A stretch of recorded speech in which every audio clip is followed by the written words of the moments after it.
Sisi tulikuwa tunajua Kalonzo Musyoka ana makosa mingi sana. Yeye anakaanga tu katikati. Sasa ameingia huyu mjamaa ya ukabila, ameingia hapo ndani.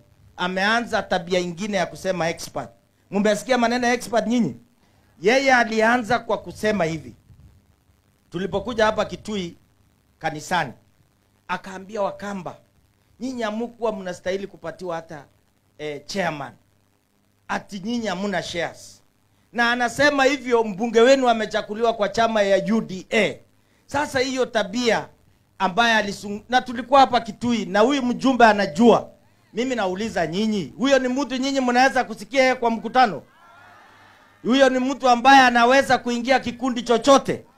Wameanza kwa kusema expert. Hiyo expert ni kusema watakuja kumwambia Kalonzo, patia sisi shares. Mimi simtetei Kalonzo, maana yako Wiper. Mimi tunaambia Kalonzo aanze kufikiria, akae na huyu ndugu yake huyu, atafutiwe nafasi kubwa katika Kenya ili awe mtu ya maana katika hii nchi Kenya. Sawa si sawa? Kwa sababu ukabila, kama nyinyi watu hapa Sombe, Kitui East, mungehubiriwa ukabila, mimi naamini amungechukua kiongozi mzuri, kiongozi ambaye anapenda wakina mama na vijana, kiongozi ambaye ameleta viongozi wengi, nikiwemo Aaron Cheruiyot yuko hapa. Huyu kijana wenu ambaye mmemsaa pia anaitwa Mtuse, ambaye aliweka rekodi katika Kenya kwamba ukabila hatawahi kushirikisha naye. Huyu Mtuse anatosha atoshi.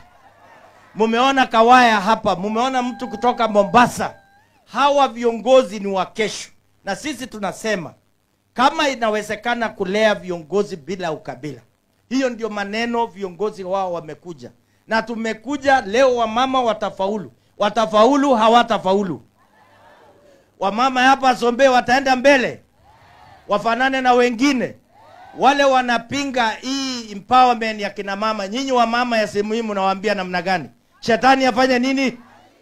Nataka kusikia kwa sauti. Hao wanapinga empowerment wanatuambia ati sisi tukae Nairobi, ati sisi tukitoka tuende kwa hoteli zao, tukule huko, tuweze kusaidia wao watoto wao waende ngambo. Sisi tunasema tutoke Nairobi tuje hapa Sombe, tutoke Nairobi tusaidie wamama hapa. Mimi nauliza nyinyi, hiyo iko makosa? Hiyo ni sawa si sawa? Tuendelee na hii empowerment, wamama waende mbele, mashetani washindwe na ukabila ishindwe. Nani anapinga kwamba siku moja huyu kijana wenu ambaye Nimrod Mbai hawezi kuwa kiongozi? Atakuwa hatakuwa? Nyinyi mmemlea hapa akiwa mbunge, akiomba kuwa governor kesho. Watu ya Sombe mnaweza kumpinga yeye? Mnaweza kumpinga? Na akisema kesho amekuja kwa ile rada ya Kenya kuwa president, nani anaweza pinga hapa? Sasa yeye ndiye anatafuta marafiki. Na pia mjihatari, kuna marafiki wengine hamtakikani kukaa karibu naye. Yule mkabila ambaye alifukuzwa na wabunge si wajinga.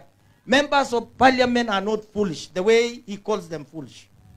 He's the biggest idiot in this country and we must tell him. Unaona ametoka hapa Ukambani kwa Kalonzo, kwa merry go round, kwa chakula ilikuwa hapa Saikuru. Wameenda pale, merry go rounds ni mingi, hata yetu hii ni merry go round lakini ni ya raia. Ama namna gani? Hii ni mzuri ama mbaya? Wameenda pale wakapewa lunch. Kalonzo ni mungwana akawapatia lunch. Lakini wakaambiwa saa ile tunapiga William Ruto mshangilie. Unajua ile mtu ameshipa lazima ashangilie na bidii kwa sababu amepata chakula. Si ni kweli? Sasa wakashangilia hapo kabisa. Alipotoka wakaenda Machakos, akaenda kutusi mbunge huko. Imagine anaita huyo mbunge ati nyoka, ati mayai ya nyoka. Na mbunge ako Wiper. Huyo mtu ako na bad manners ama hana bad manners?